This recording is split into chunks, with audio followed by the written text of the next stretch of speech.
So here we are once again, online. Welcome.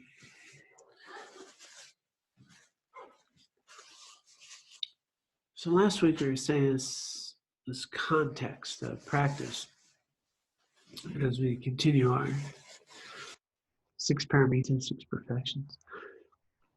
And we're working our way into perfection of concentration. Which, wow, wouldn't that be nice? The degree with which it's referenced here on this path of a bodhisattva is to have the ability to just place my attention where I'd like and hold it there for as long as I'd like. 3 days, 4 days, doesn't matter, just right here. That I have the mental stability to just place my attention where I want, rest it there. Just total meditative stabilization, just mental stability, uncluttered, focused, and really quite sometimes to be extremely not achievable, right? What would that be like to be, able to just be wherever you'd like your attention to be, hold there, no problem, effortlessly, just place it there. And in this practice, this is where people will go off and train. They'll train for some years, and they'll create the conditions to deepen that practice. So when we get to teachings like this, I always find it fascinating and often hear someone like me who has not obtained this talking about how one would do this. And I don't find that very productive. And I've listened to other teachers that have not attained this, teaching me how I should teach, how you should attain this, which is, I think, still important, but it's so much nicer to have teachers who've done this and can explain it from a very direct experience. So, but we do have such people, which is quite wonderful. So, Jetsuma Tenzin Palms I reference quite frequently, and Alan Wallace, also, one of my teachers, have done this work, can speak to it from experience. But how does that help us? How does that help us? We talked last week, actually you brought up the idea of something that seems unattainable, might not be so unattainable later, who knows? Beginning where we are, how can teachings like this help us reduce suffering, engage in our life right now? And I think every teaching here can help us improve our life right now. Having a little more attention is better than having less. Having a little more ability to be present with others is better than having less. Developing a practice of developing my attention and presence of mind, my mindfulness, is going to help me in everything. And though I have not achieved that mental stability, my life's improved a lot because of a consistent practice. And the same things they teach for that ability are just good ways of living, things that would find very productive in our own lives. So I think if we place it in a context of how this can be helpful for me now, and I can put it into practice, and my life improves, my ability to live a life I feel good about improves, the path of awakening gets watered, I think that's really valuable. And so I don't want these to seem like faraway things. They're things that we do right now that can change our lives. As a matter of fact, I work with a group, in therapeutic settings of folks that are getting treatment and so forth. And some of theirs only been there a few weeks. I've been doing our practice, and just was able to share the exact analogy of noting how her mind, in a situation, caught up and needing to get this done. People calling for dinner, and we're having this, and this is really important. and the ability to recognize, you know what, these are my housemates. This is dinner. This won't come again. This is important. And to be able to let that go and then go be present with people. Not at all unlike I'm on my breath, my mind goes off, I'm caught up in something, and I go, oh, wait a minute, this is what I'm intending to come back. Also recounting times, kids need this, need that, and I'm trying to get this done. And the thought comes up, oh, these are my kids. This is precious moments. Let me tend to that. And so this practice of developing our attention, something like just bringing our attention to the breath, well, it's going to give us the ability to, in our daily life, start to notice in a very short period of time. It's just a few weeks. And they're only doing like, 9-10 minutes a day. It's not even a lot.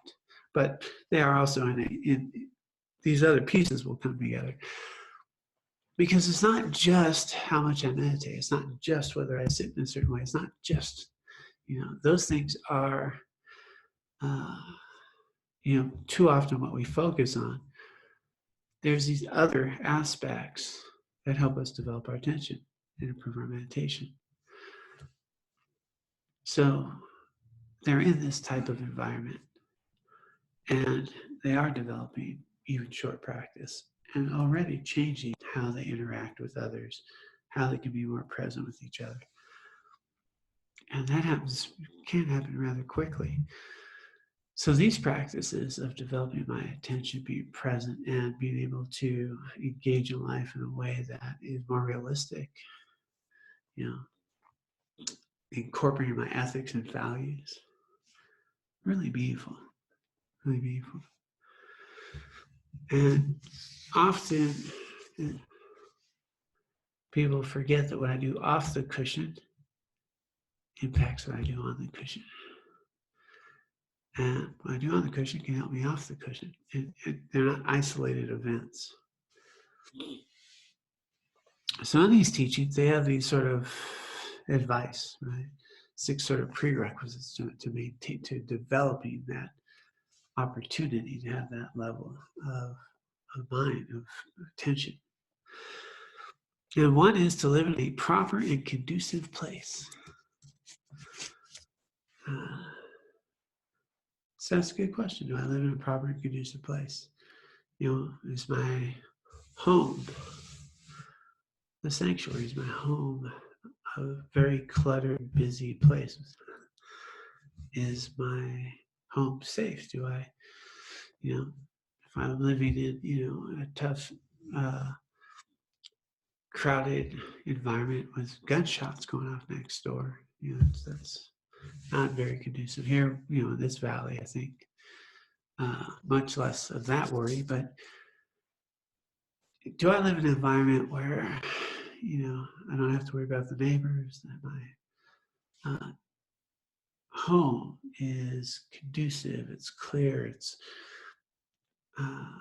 free of too much clutter, and there's harmony. There's some harmony there. Sanctuary.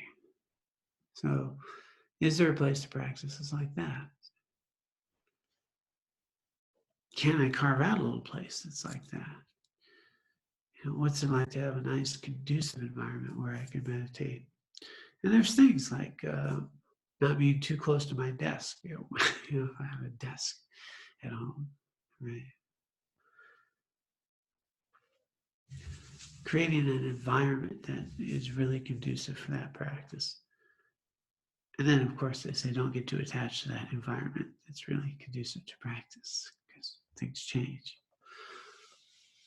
But I think that's really meaningful. I've had quite a few people who have been establishing a practice that finally got around to creating a little meditation spot, and it just changed their opportunities. A conducive environment, if I want to have a practice of meditation, do I set myself up to have it be a really good experience?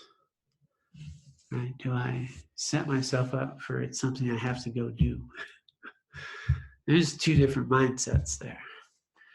I have to go meditate. Well, I'll shave a few minutes off maybe. Or, wow, everything I've done in my life has given me the opportunity, a conducive environment to sit in a place where I can really develop myself. What a gift that is, a different mindset. I'll often do that if I notice I really do not want to be sitting here. I'll go, everything I've done in my life has provided me this opportunity to be sitting here. Like this is what my whole life's about. And it shifts my mind a little bit versus I need to do this so I can go out and create more this opportunity. And so a really good approach here is, why am I here? Why am I here?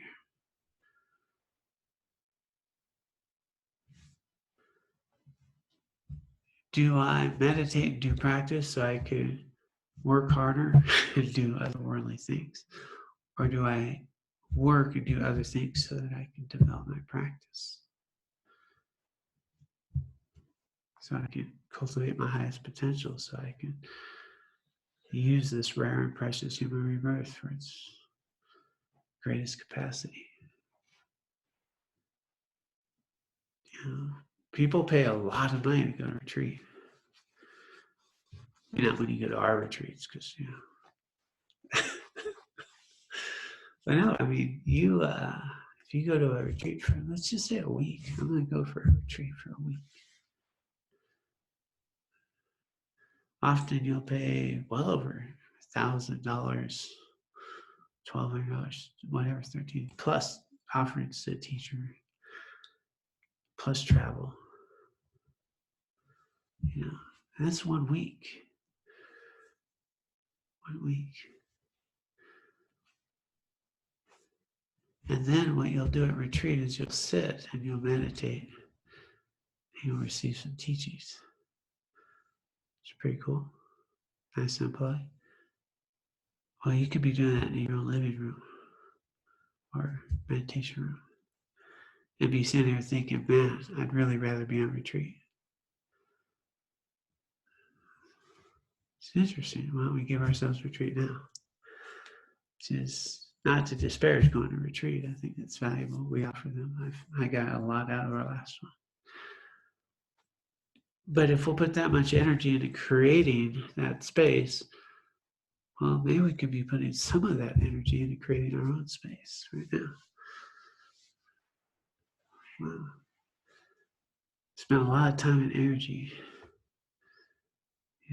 putting myself in a place where people will make me feel uncomfortable and I'll have to sit in awkward positions and do things I wouldn't otherwise do, which is a benefit because I won't do it at home because, I do know that I can set that going, go have a cup of coffee in a little while. Retreat's more structured, and we have that capacity to be with each other, which actually is going to be one of these points that we want to do those. But can I make my home a bit like that? It's nice if I can. Can I create a conducive environment that's going to remind me what a gift it is to sit? It's pretty cool. I get to do this. So having this kind of environment is really helpful. And, whether we have inspirational images, teachers, or Buddhas, or, just even it could be images of family. I want to be a better parent, reminder, something. Anything that for us is going to inspire us to recognize the value. It has something that creates a space that when I'm there, I really get to feel good about it. Keep it clean, keep it really nice. One of the preparatory practices for meditation that's taught in our lineage is to, we set up a nice altar, we clean the place, you vacuum it, you dust everything. And it's like you're inviting your best guests, your teachers, best guests, the Buddhas, Bodhisattva. We set this out for them. Aaron does all this. It's like, welcome, it's beautiful. And it's interesting. I just had a chat with a Buddhist teacher of a different lineage, who was talking about. He doesn't know this view now, I don't believe, but just the idea that those Tibetans, man, Buddha didn't teach ritual. Why would you do all that? Like, and they went on to say, as he's ripened in his path and his practice, he got to be around a lot of the Tibetan teachers and said, wow, they are so clear and so pure and so dead on. And, they're just like, wow, I want, like, you could tell they have got something, So I was thinking, wow. So I'm kind of looking at some of those books now, Dzogchen and these teachings. And the point of that being that often people mistake a valuable skill taught by practiced yogis that can help your mind stream and label that something. Like, why would you go do all that? I just need to sit, meditate. You don't have to go do all that. But what do you think your practice would be like if you took a little time, set up a little altar, and had a nice little image, and took the time to do some water offerings, clean the place, thought about benefiting all sentient beings, invoking, knowing that you're never alone, they're always with you. And then you sit with them in practice.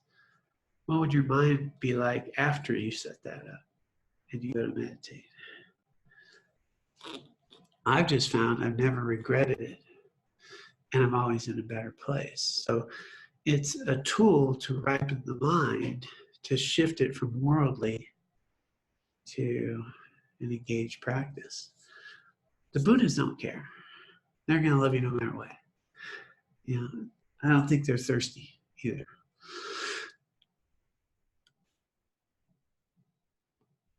It's the shift of my mind that happens as I engage in these rituals. So whatever rituals work for you to make that shift, that's what's meaningful. It's not the ritual itself. It's that, wow, what a beautiful display. What a nice thing to offer. And then my mind's going to be much more ripe for meditation. And so sometimes we can forget all this and just have to meditate. But there's these things that are quite nice, like a proper and conducive place. A place that's beautiful, a place that is nice for those settings. I'm a pretty much a minimalist, so I have very simple things. And I try to keep things simple. I want to keep it on a bag. I don't want to be too attached to incense and things. So keep it pretty simple. But I do really appreciate the time it takes to just have a nice setting that ripens my mind and can bring my teachers to mind in the path. And I often, if I struggle, will remember that all my teachers and all my Sangha members and all my Buddhas and Bodhisattvas, they're sitting with me. They're right here with me. Just like I'm in retreat. They're with me. I visualize that. We're all in this together. And it really is like changes some of the resistance. Because often we don't want to meditate. Often we don't want the consistency. But these are little things that I do as far as a conducive environment for me that have helped me break through some of those times. I found it quite meaningful. I'll even set everything up the night before. I'll have my coffee pot all set on a timer. I have it set on a timer. eat that the night before, thinking, yeah, that'll be all right when I come out. I gotta get better at setting creamer out. Yeah, because I often find it's empty. It's too late. Other than that, pretty good. Got my coffee. It's made. And I do everything the night before, and so that when I get the alarm, there's this, I know there's coffee waiting. I know there's a place for me. I know I have some time. And it's my time. It's nice.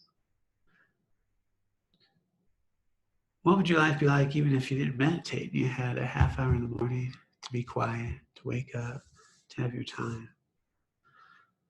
Conducive environment. So that's healthy whether we're in retreat or not. The second one is to have few desires and attachments.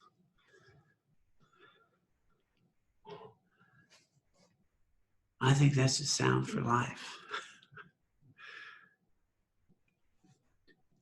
How would our mind be if we cultivated contentment instead of desire? How would your life be? How would my life be? Cultivate contentment instead of desire. Because that's the core root of us suffering, is desires and attachments, which is not to be confused with having no desire or a desire to improve yourself or a desire to cultivate your highest potential. Those are fine, healthy. But cultivating a desirous mind, that's not okay being okay. Isn't that amazing? It's almost like often we'll visualize a beach in Kauai, pretty nice place. Finally got here, got parking, not easy, had to walk a little bit. Got my little spots, weather's great, water's nice, there's a little seal down there. In the sand, I'm here. How long does it take for mine to go, well, what are we doing for dinner? When should I go in the water? How much should I lay here? Should I go pick sand seal? I just arrived here, and the mind's already, what's next? That's, they're saying, can I work with letting go of those to cultivate contentment? Can I? Well, life's just a lot better. How many things are going right now in our lives? I just discovered some hot water. Feels pretty good. I can walk, I can talk, I don't have a toothache. Nose is clogged. That's an ongoing thing. I have a nose. That's pretty good. So with everything that's already going right, why would my mind seek something else to be okay right now?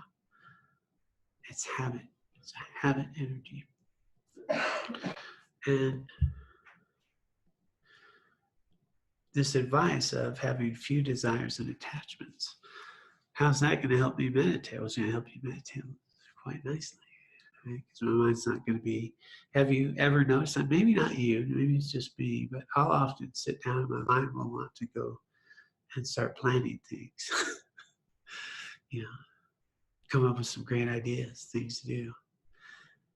Well, if I have few desires and attachments, my mind doesn't need to go that. It's available to be here now, attending to what I'm choosing to. If I have fewer desires and attachments, what I'm able to do is appreciate what is in front of me right now in a moment that will never come again, in a rare and precious human rebirth that I have right now, and a path of awakening right here.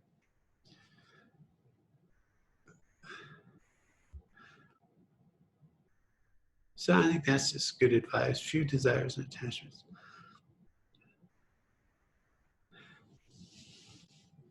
I was listening to a nun give this talk earlier. They have funny examples. Living in a monastery, the petty things we can get worked up over, you know, whether someone opens the window or closes the window or in a group meeting, or how that can be irritating, or whether my cheese gets moldy or not. My cheese is moldy. I can have enough. Very small things seemingly, but they're big things when you're in that environment.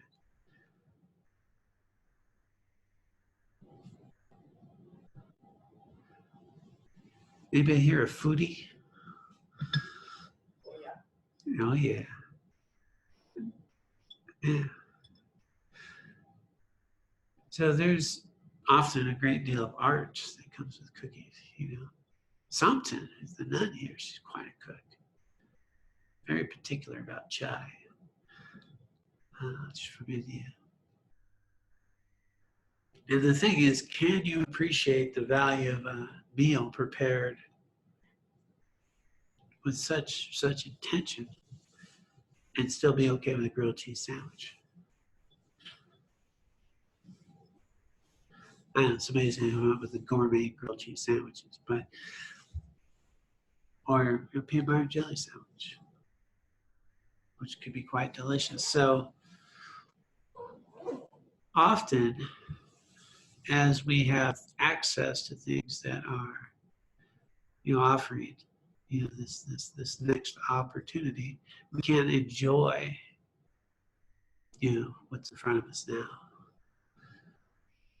So that's, I think, a fine line. I once was at a coffee shop, Durango Joe's, Durango, Colorado. It was fascinating because this woman went up, because they have baristas, right? So they know what to do. And it was a good place. They know their coffees, their pour overs, all that stuff, and they know their teas. And she wanted this chai, so she actually brought her own stuff. And then there was this 10-minute conversation about exactly how to prepare it. And it was quite elaborate, that it would need to be just so. And 10, 15 minutes maybe. A cup of tea. You just wonder how much stress was involved in making sure they would know how to make her tea the way that she would like. It would be appropriate, in that way. It's not quite as peace of mind as just being able to have a cup of tea with friends in a nice place, have a conversation. Desire and attachment. So that, I think, here is one of the things that they've found, actually, scientifically, is the more choice you have, the less happy you are. The more choice you have, the less happy you are. Because your mind, typically, if you have a lot of choice and you pick something, the mind will tend to wonder, what if I pick that? Or maybe the next time I'll get that. Or there's so much, well, I'll have this, but what about that? They even did this study where they let these college students pick, there was artwork, I believe. Here's 3, and you can have any one of these. You can go home with any one of these. And if you don't like it, you can return for the other one, or you make your choice, and that's the one you get. And sure enough, the ones who had the opportunity to return it, they're the ones who most often return it and weren't quite satisfied with the one they wound up with. The more choice we have, actually, the less happiness we have in our minds, wondering, what about this or what about that? I didn't pick that. That's usually my struggle on the potato chip aisle. So many, I don't have that problem with cereal. Grape nuts. Done. Like cardboard. Yeah. I really like that.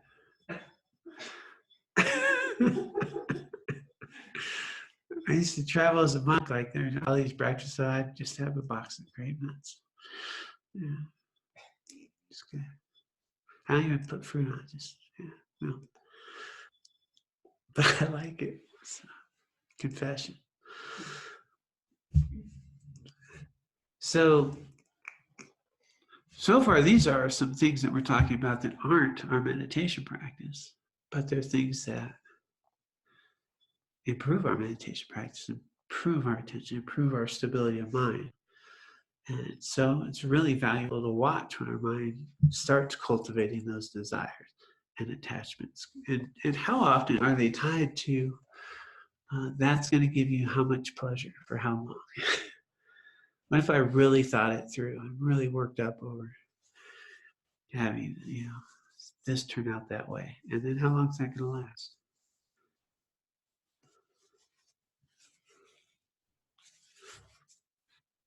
The third one is actually be content, which I already kind of threw out there. We get these very big subtleties, but having few desires and attachments. But the antidote, really, this thing is to cultivate contentment. Contentment. 72 degrees in here.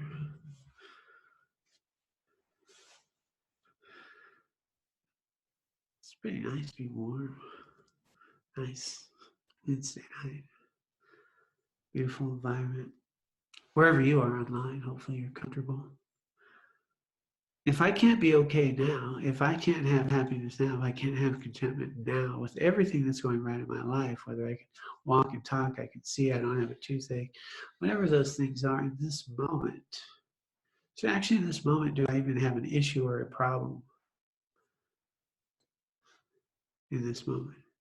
Is there anything preventing me from being a person I want to be in this moment? If I want to be a little more patient now, could I? If I want to be a little kinder now, could I? Often the answer is there's nothing prevent me. But I'm rarely here in that mind of contentment about what I do have instead of what I don't have. Why can't I practice that? And I'll tell you, if we start doing that, life changes. Gratitude is scientifically one of the best things we can do in terms of building resiliency in our lives. Gratitude. Think about what I have instead of what I don't have.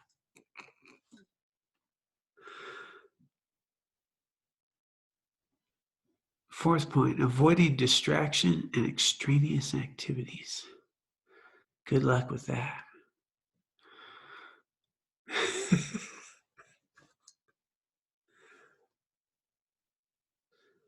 Distractions and extraneous activities.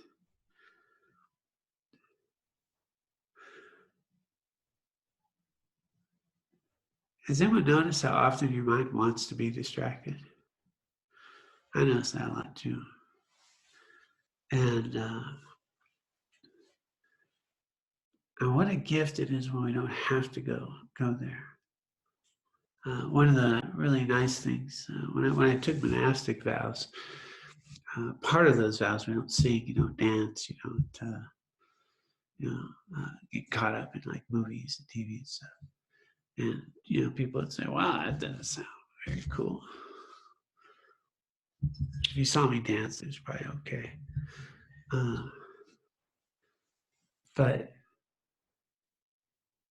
the point being is that that was a lot of distraction, and so what I found was that when I didn't get caught up in having to listen to music or the news or whatever else was drawing me,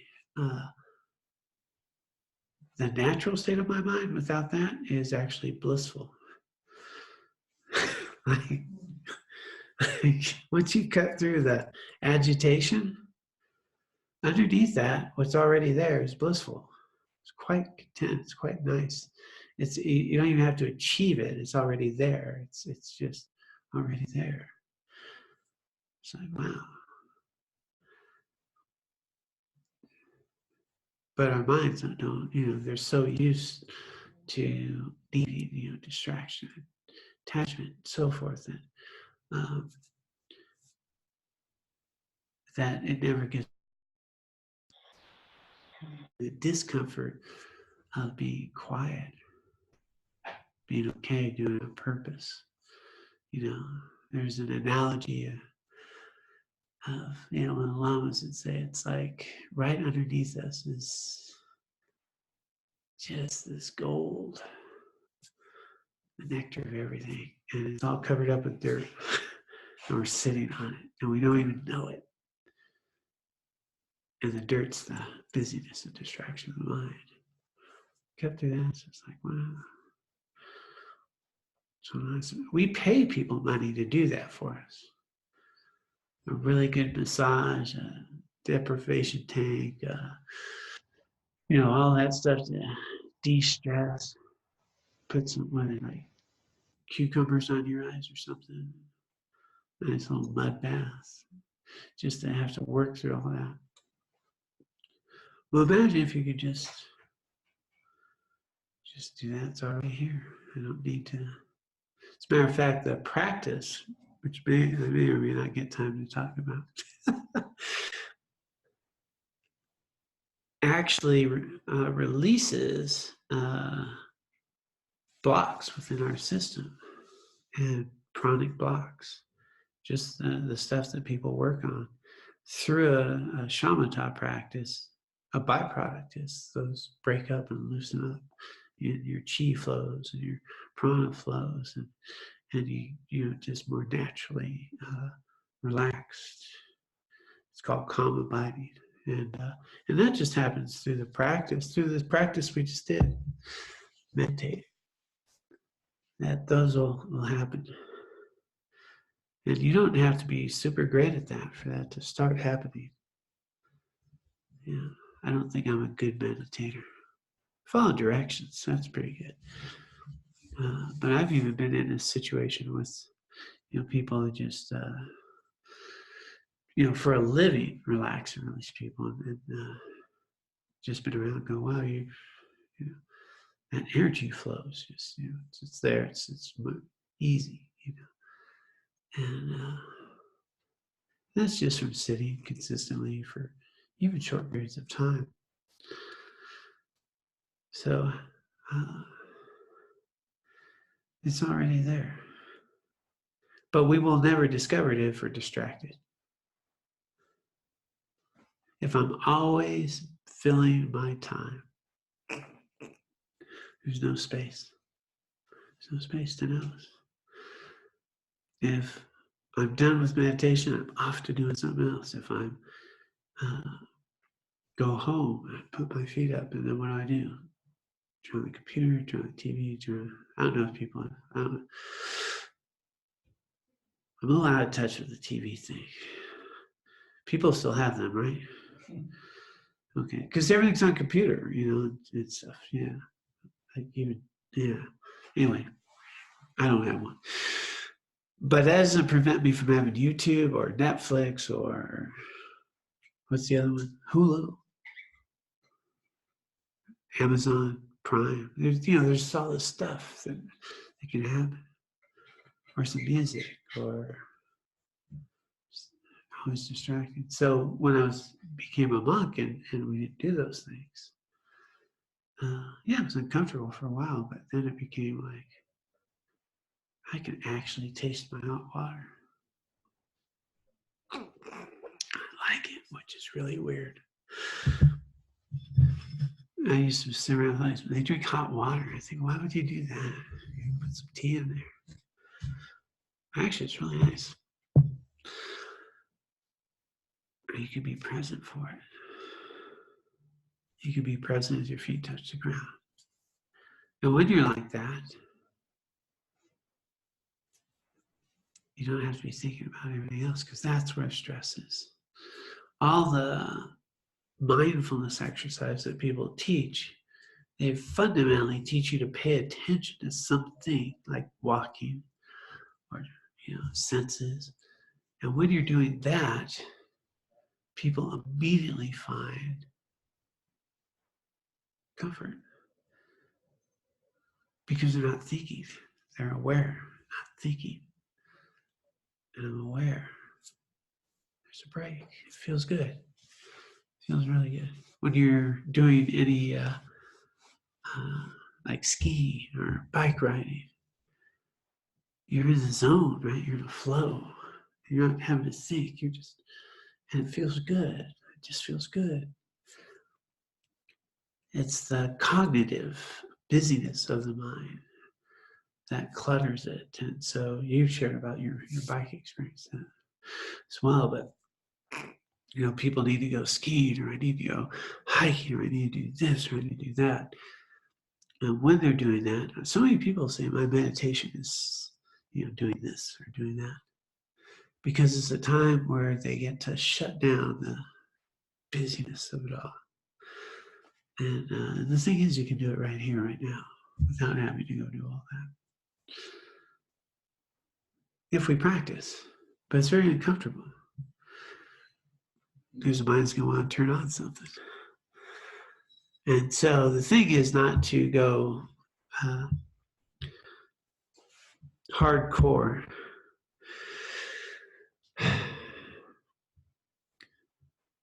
It's to take small steps to get used to a little bit at a time. Have a conducive environment. Set up a nice practice. Remember why you practice, how it's helpful. And to just sort of slowly, methodically, as we did the teddy bear analogy, right? Start leaving the teddy bear at home a little more often, that's all. And then it just becomes something that you'd rather not miss out on doing. Meditate, be present.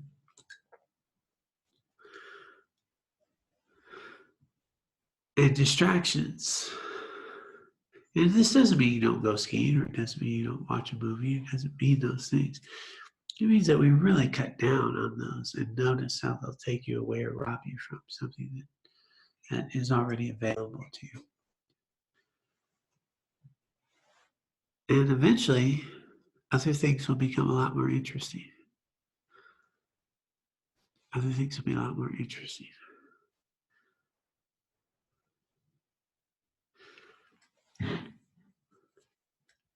Number 5 is something we've already talked about, but it's one of the other perfections, but maintain pure ethical conduct. That's just the foundation of everything. Foundation of everything. It's the foundation of all spiritual growth. It's the foundation of all inner peace. It's the foundation of all well-being. When I do things I don't feel good about, there's no way to feel good about who I am. When I do things I feel good about, I can feel good about who I am. When I feel good about who I am, my mind's much more settled, much more at peace, much more available to avoid pride, jealousy, anger, resentment, all those things. Ethical conduct ripens, just on the karmic level. We'll get to that in a minute. But just ethical conduct provides the opportunity to be free of anxiety and fear and worry. What would it be like to not have anxiety about anything? About to talk to anybody without any discomfort? To know that you're okay. And we get there by feeling good about what we do, how we engage in the world. And that's just our inner workings. Humility is a byproduct of that. And humility allows me to not have to compare myself with anybody. I have nothing to prove. Nothing to prove. You're valuable, I'm valuable, I can listen to you, you have something to offer me. I can screw up, still gonna be okay. And we're all okay. Doing the best I can. On a karmic level, watering the seeds, and that is the fertilizer for all awakening. I mean, it's just the more pure our ethical conduct is, the more we'll have the opportunity to have conducive environments, the more we'll have opportunity to have good teachers and teachings, the more that we're creating the karmic conditions to understand the teachings that we're receiving, which is phenomenal. It's just the fertilizer that allows us to, something that made no sense before is just clear. And it transforms our relationships with others.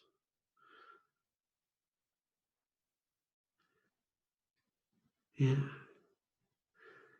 It's really the foundation of all growth, inner peace, and well-being. So, don't want to undersell that.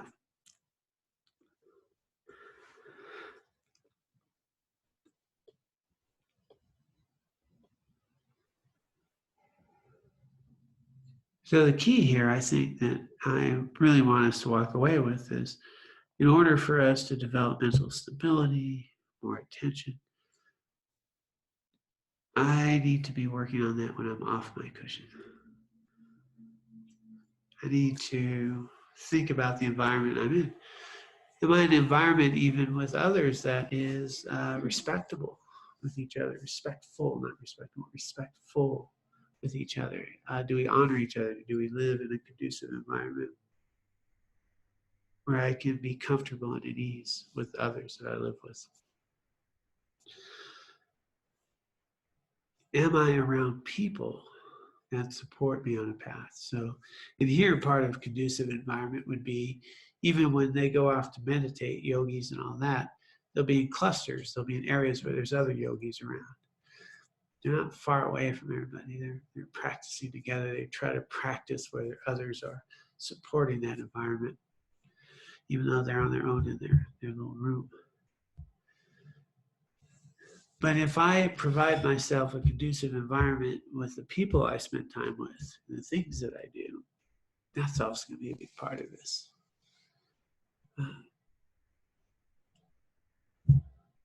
If I don't spend my time with those kinds of people, and I only do this little practice here, excuse me, it's totally clogged.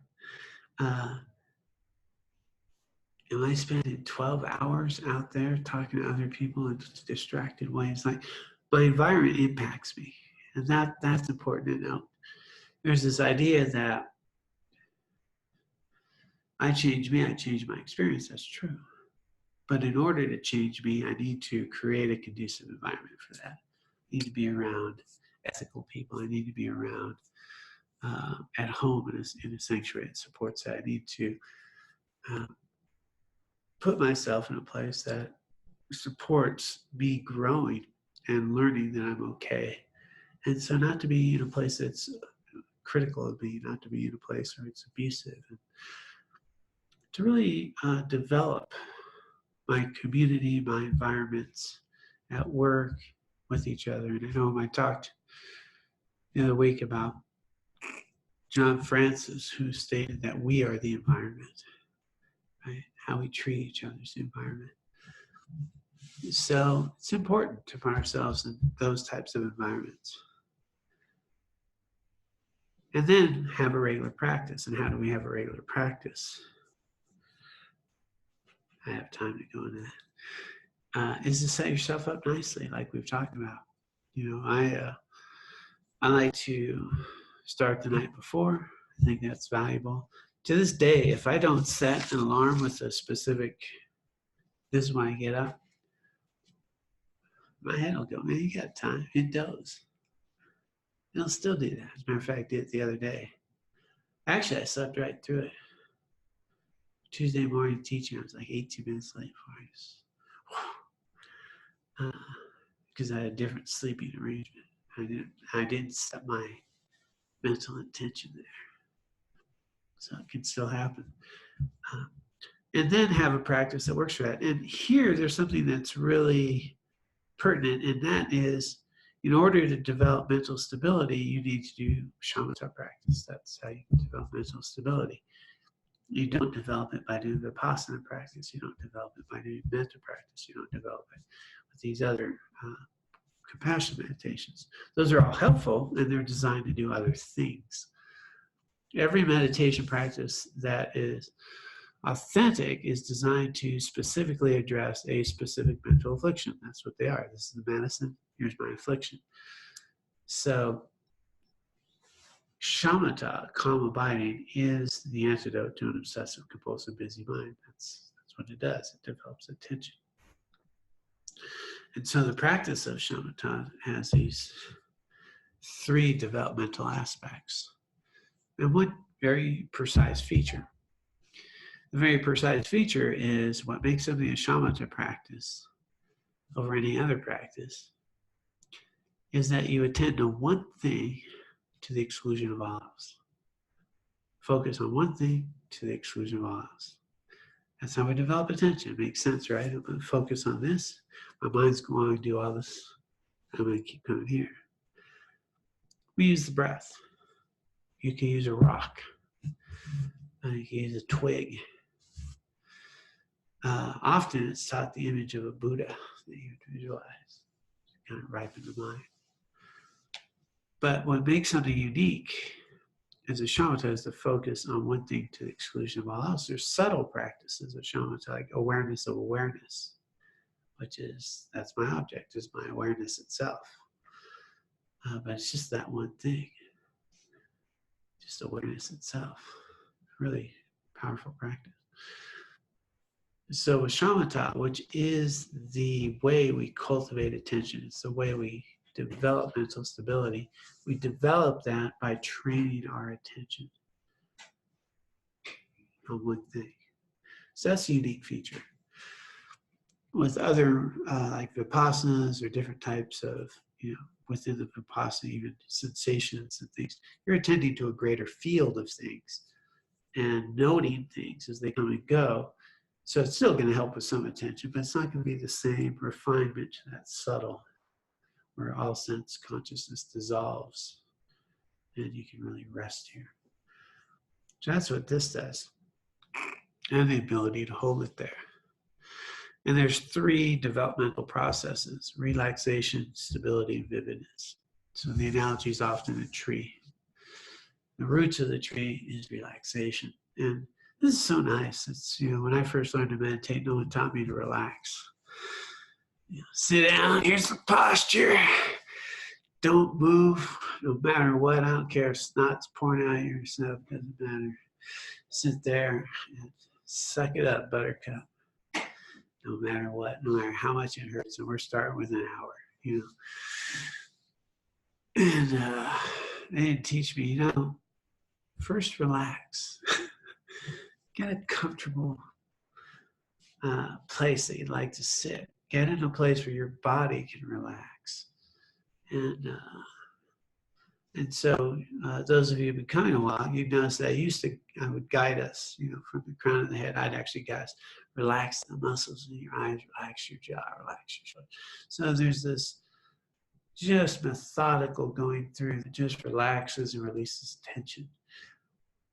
And so that's the roots of shamatha. The roots of the tree is relaxation. And that's going to set us up for a tree that's strong, stable, grow. It's to be able to have a relaxed body.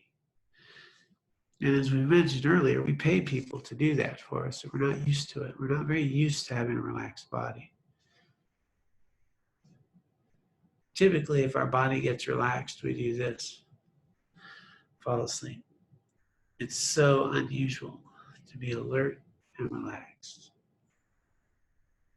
Relax, we fall asleep. After the hot tub, after the massage, you go to sleep. So first is to develop the ability to have a relaxed body and an alert mind. To be relaxed, comfortable, but fully alert. That's a skill to be cultivated because our mind will tend to get lethargic as our body relaxes. So taking some time to scan, to relax. So the first steps is really just learning how to relax without falling asleep. Keep the mind alert, relax the body. So I like that body scan because what you're doing is you're directing your attention.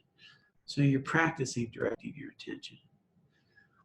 And you're relaxing and releasing tension along the way. So you're doing two things. You're developing where you're placing your attention and you're relaxing the body. So you just sit nicely, relax and release. Yeah, that's the roots. We do that for a while and we learn to be present, relaxed, comfortable. And then, as we focus on that object, a tree grows, right? So a little tree starts to grow. Our mind's all over the place. We keep coming back. But if we keep doing it, relaxing, coming back to our object, tree grows. Eventually we'll have the trunk, and that trunk is stability. I can actually rest my attention here most of the time. Trunk of the tree, stability. Relax, stable here.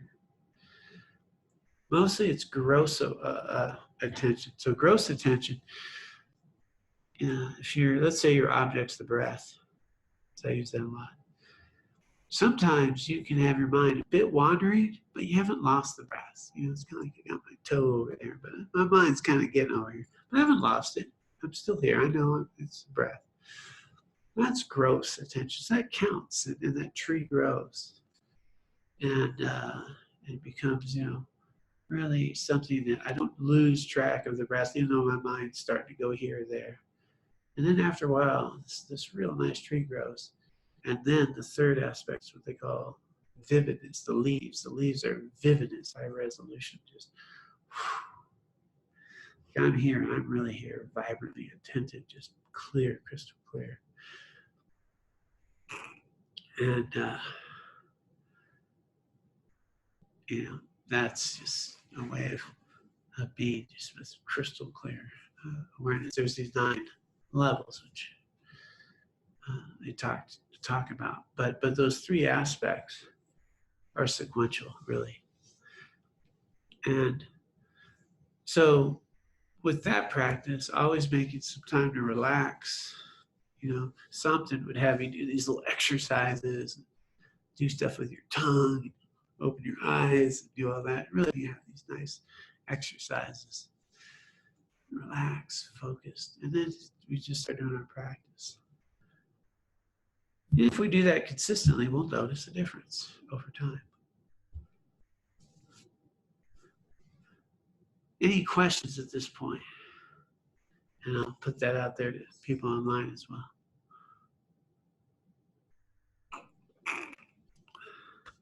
One of these days I'm going to breathe through my nose again. It's going to happen. I'm not attached to it though.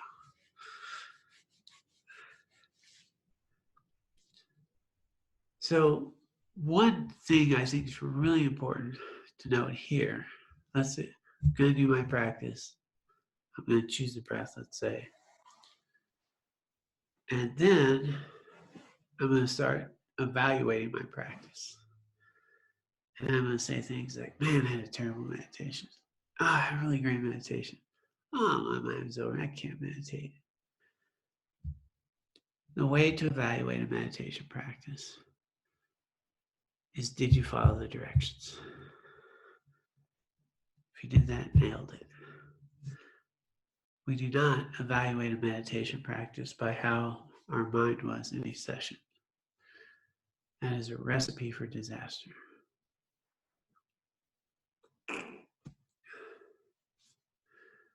Did I follow directions? Did I sit? Did I relax my body? And when my mind wandered, did I bring it back? Did I sit for the time I said I'd sit? Nailed it. That's how you evaluate your session. How do you evaluate your practice? Well, do this for a few months. And a few months from now, are you more attentive? Are you less reactive? Do you have more ability to be present? That's how you evaluate your practice. But don't fall into the trap of thinking about sessions. I had a good session, bad session, this session. The pith instructions are abandon all hope and fear. That I'm going to get here, or I'm not going to get here, or it's going to be like this or that. Like go the outcome, just follow the directions. If we follow directions in general over time, you'll notice the tree will grow. But if I micromanage it, it's not going to get very far. Just follow the directions.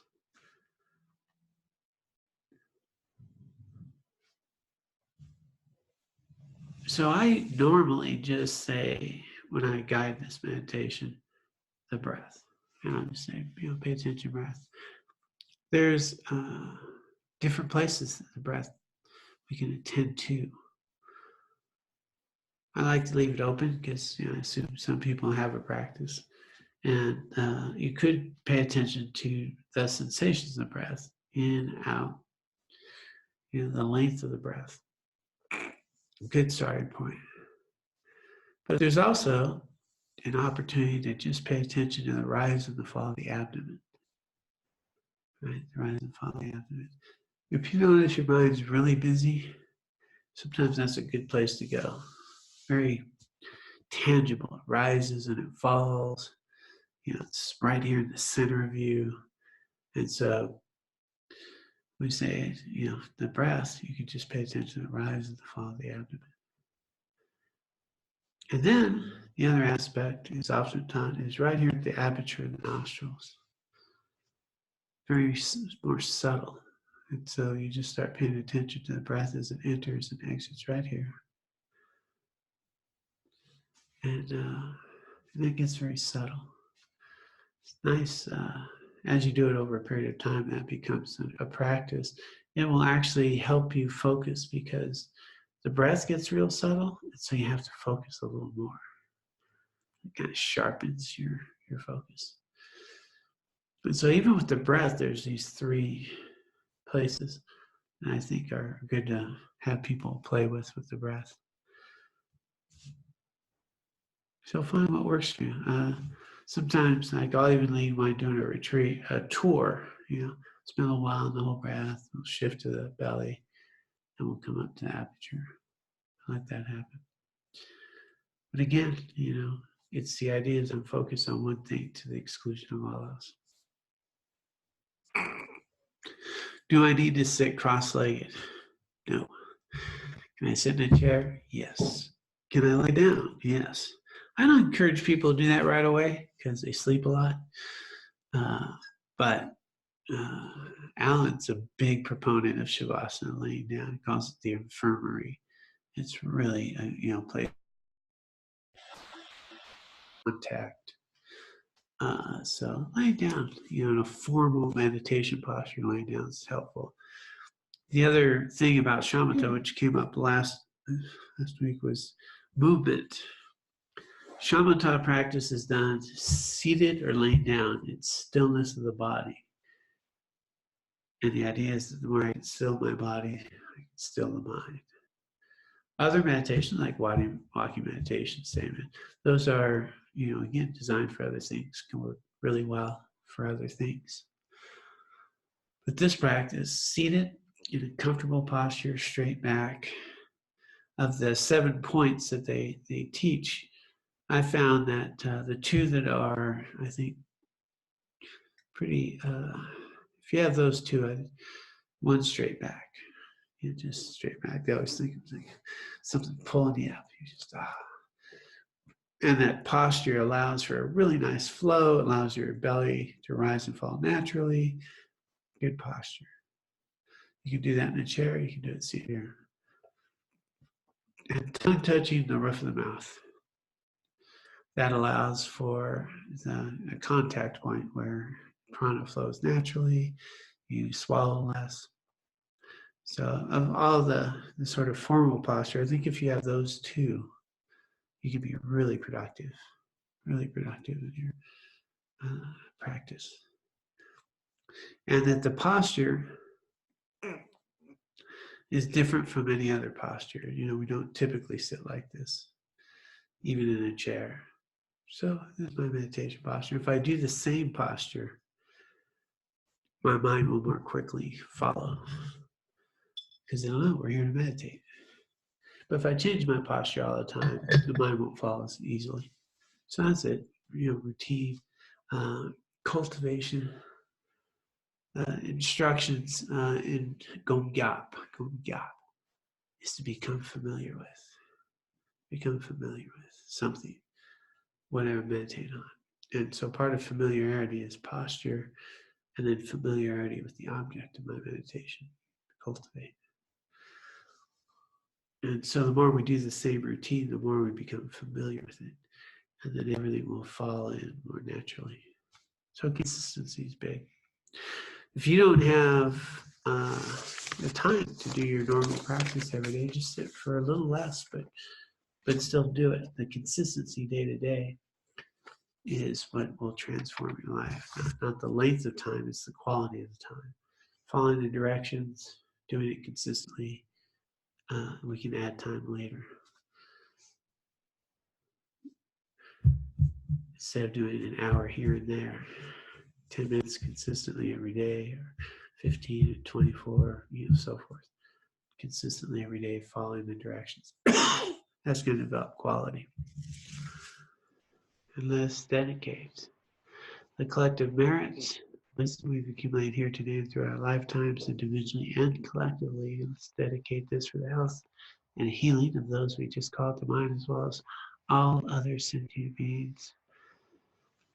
May they be well, may they be free of suffering, and may we be able to use the collective merit and wisdom accumulated here today and through our lives to purify our own minds, to help us engage in this path in ways that are truly meaningful and conducive for developing mental stability, our ethics and values, and the wisdom to liberate ourselves, to recognize our Buddha nature for the benefit of all sentient beings.